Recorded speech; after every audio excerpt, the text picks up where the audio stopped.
आज अपन मनु का जो पिछली कक्षा क्लास में अपन ने देखा था सप्ताह सिद्धांत, तो उसे आगे देखते हैं। मनु का राज्य के संदर्भ में, उसके कार्य क्षेत्र के संदर्भ में अपन दृष्टिकोण देखते हैं। तो आज अपन राज्य के संदर्भ में जो उन्होंने कार्यों के संदर्भ में जो बताया था, इसके बारे में अपन चर्चा करते हैं। तो मनु ने जो राज्य का के बारे में जो कार्य बताए थे, जो उसका एक तरीके से क्षेत्र बताया था, उस संदर्भ में अपन बात करते हैं। तो मनु ने कहा कि जब राजा का पहला जो कार्य राज्य के संदर्भ में है, वो है प्रजा की रक्षा करना।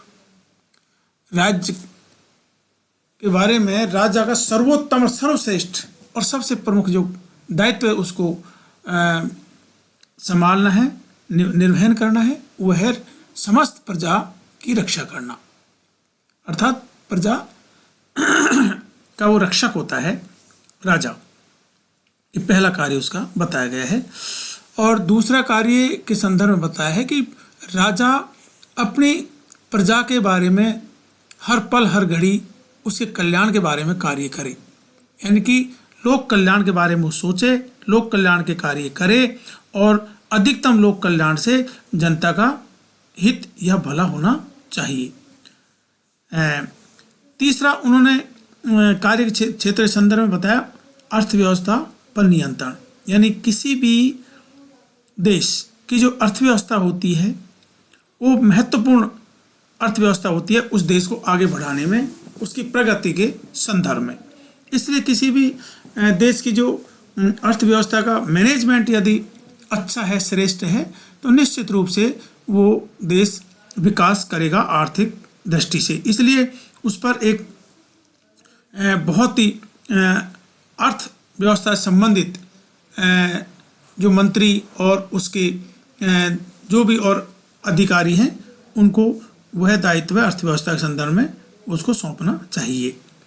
और प्रजा पर जो कर लगाए जाते हैं वो कर भी इस प्रकार के कर हों जिनको आसानी से प्रजा वहन कर सके या आसानी से दे सके, यानी कि अनावश्यक रूप से प्रजा पर करों का भार नहीं डालना चाहिए।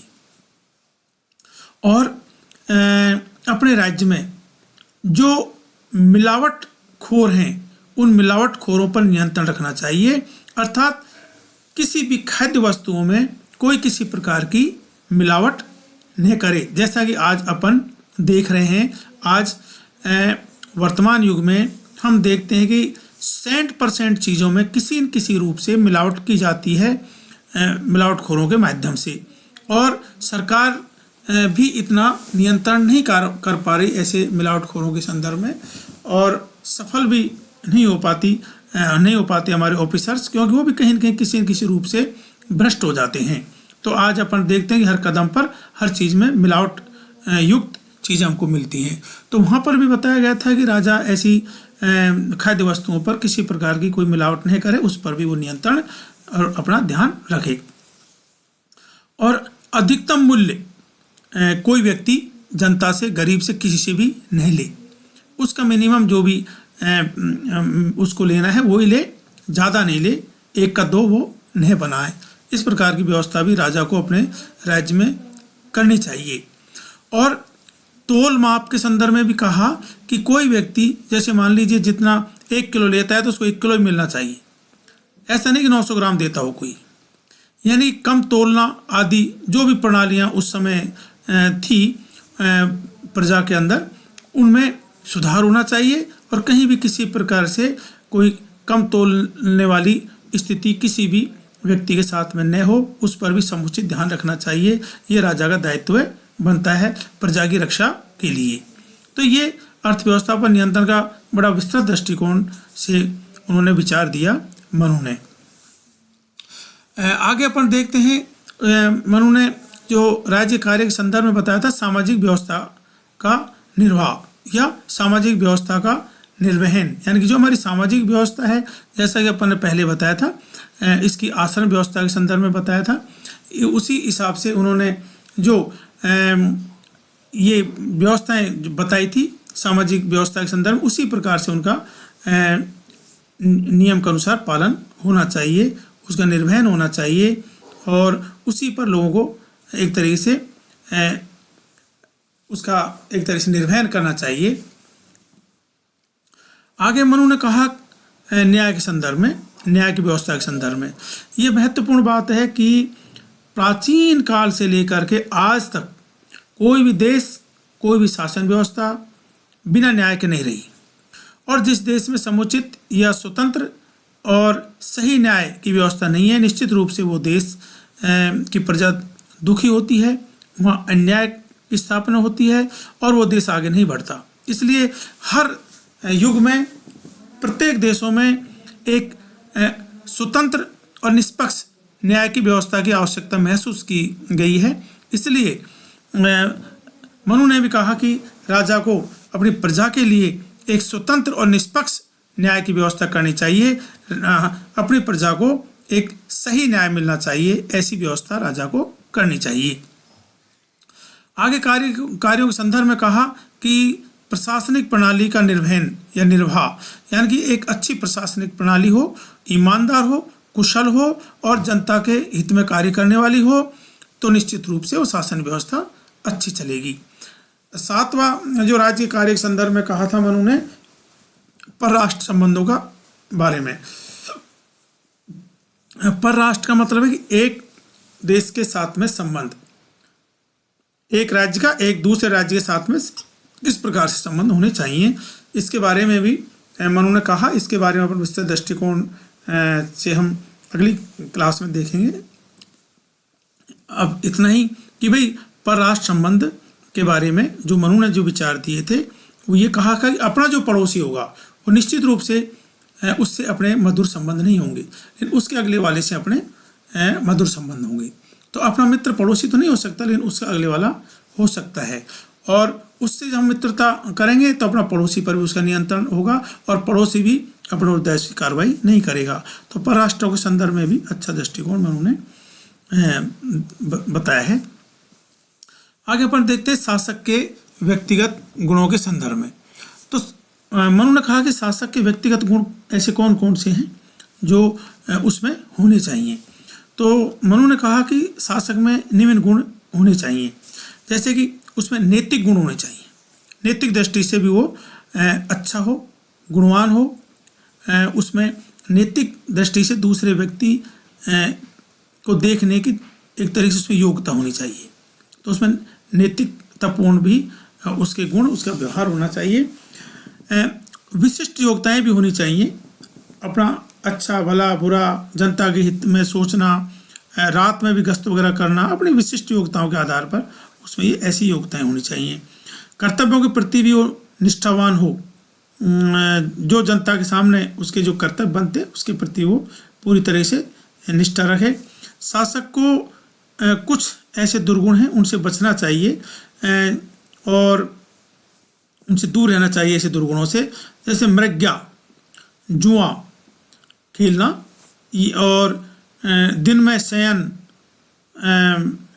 यानी कि दिन में नहीं सोना चाहिए, जुआ वगैरह नहीं खेलना चाहिए, और परनिंदा, दूसरे की निंदा नहीं करनी चाहिए, ये बड़ा इम्पोर्टेंट है। परनिंदा यानी परनिंदा, किसी की दूसरी निंदा नहीं करनी चाहिए। स्त्री में अत्यधिक आसक्ति भी नहीं रखनी चाहिए, और मद्यपान यानी कि कोई ये शराब वगैरह नहीं पीनी चाहिए, नाच गान में भी उसको आसक्ति नहीं रखनी चाहिए, और जो जन व्यर्थ अनावश्यक भ्रमण भी उसको नहीं करनी चाहिए, और काम जनित व्यसन जो भी हो उनसे उसको दूर रहना चाहिए।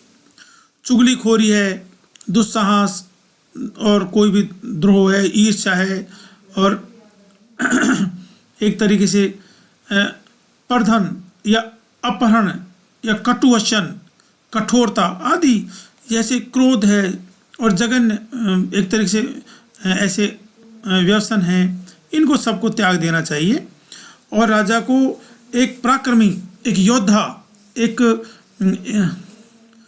तरीके से औजतापूर्ण और एक साहसिक होना चाहिए, बलशाली होना चाहिए उसको, और साथ ही साथ उसको दानशीलता भी उसके अंदर होनी चाहिए। गरीबों को दान दे, असहायों को दान दे, और जो लोग वृद्धावस्था में बीमार वगैरह इस तरीके से हो जाते हैं, असहाय हो जाते हैं, उनकी भी समुचित व्यवस्था करवाए। और विद्वानों के प्रति भी वो आदर भाव रखे, उनका सम्मान करे, समय समय पर उनको पुरस्कृत करता रहे। और वो न्यायप्रिय भी हो, अर्थात न्याय के संदर्भ में वो पूरी तरीके से निष्पक्षता के साथ में न्याय करे और जनता के हित में न्याय करे। कहीं भी किसी भी तरीके से अपने वर्ग, जाति या किसी भी प्रकार से वो भेदभाव नहीं करे। न्याय निष्पक्ष होना चाहिए और पूरी तरीके से उसको एक तरीके से ईमानदार होना चाहिए। ईमानदारी के साथ में उसको अपने शासक के व्यक्तिगत जो उसके गुण हैं उनके अनुसार अपना जीवन निर्वहन करना चाहिए। ऐसा मनु ने शासक के गुणों के बारे में चर्चा की है। आगे अपन देखते हैं मंत्री परिषद के संदर्भ में। तो मंत्री परिषद के संदर्भ में उन्होंने कहा है कि राजा की मंत्री परिषद कैसी होनी चाहिए। तो मनु ने कहा है कि राजा को परामर्श देने के लिए या परामर्श देने के लिए जो मंडल या परामर्शदात्री संसद होती है उसका निर्माण करना चाहिए। इसलिए राजा को परामर्श दिया है कि वह राज कार्य के ढंग से निर्वाह के लिए, यानी सुचारू निर्वाह के लिए या सुचारू रूप से एक तरह से निर्वाह करने के लिए लगभग 7-8 मंत्रियों की नियुक्ति राजा स्वयं करे। और इसमें वो कहता है कि मंत्री पद पर नियुक्ति हेतु योग्यताएं, यानी कि जो 7-8 मंत्रियों की वो नियुक्ति करेगा, उन 7-8 मंत्रियों में क्या क्या गुण होने चाहिए। तो वो कहता है कि जो मंत्री पद पर जो नियुक्त जिस व्यक्ति को करते हैं उसमें निम्न योग्यता होनी चाहिए, यानी कि उच्च कुलोत्पन्न का मतलब ये है कि वह मंत्री उच्च कुल में पैदा हुआ हो। ये उस समय की बात है, वर्तमान पर लागू नहीं होती। शास्त्रों का ज्ञान हो उसको, सूरवीर हो, उसमें सूरवीरता हो, शस्त्र विद्या में निपुण हो, बुद्धिमान हो, स्थिर चित्त वाला हो, चंचलशील और अस्थिर चित्त वाला न हो, आलस्य रहित हो, उसमें आलस्य न हो, पूरी तरह से सक्रिय हो और कार्य के प्रति उत्साही हो। ऐसा व्यक्ति जिसमें ये गुण हो उसको ही अपने 7-8 मंत्रिमंडल में उसको जगह दी जाए या उसको मंत्री बनाया जाए। दूसरा, मनु ने कहा मंत्रियों के दायित्व एवं अधिकार के संदर्भ में मंत्रियों कहा कि मंत्रियों को अपने अपने विभाग के दायित्व दिए जाने चाहिए, उनको ये अधिकार दिए जाने चाहिए और वो अपने अधिकार एक तरह से विभागों का पूर्ण रूप से उनका ईमानदारी से निर्वहन करे। आगे मनु कहते हैं कि मंत्री परिषद की जो कार्य प्रणाली है वो श्रेष्ठ हो, बहुत ही उत्तम तरीके से वो संचालित हो और अलग अलग एकांत में मंत्रणा करनी चाहिए उनको, और फिर स्वविवेक से निर्णय लेना चाहिए अपनी प्रजा के हित में, अपनी प्रजा के कल्याण में, अपने जो विभाग है उसके बारे में विचार विमर्श करना चाहिए और पृथक और गोपनीय विचार रखना चाहिए, जो कि कहीं अपने गोपनीय विचार लीक न हो, खासतौर से ऐसे रक्षा मंत्री के संदर्भ में, जो विदेश विभाग परराष्ट्र के बारे में देखता हो उसके संदर्भ में। आगे वो कहते हैं मंत्रणा की गोपनीयता के संदर्भ में कहते हैं कि राजा भी अपने 7-8 मंत्रियों से अपने राज्य, अपनी प्रजा, अपने परराष्ट्र संबंधों के संदर्भ में, शत्रु देशों के संदर्भ में जो मंत्रणा करता है वो गोपनीय हो और विश्वास पात्र मंत्रियों को ही अपने मंत्रिमंडल में स्थान दे, जो कि राजा पर पूरी तरीके से विश्वास रखते हों और राजा के विरुद्ध या विश्वासघात में वो संलग्न न हो। ऐसे मंत्रियों को ही राजा को अपने मंत्री परिषद में स्थान देना चाहिए। आज इतना ही।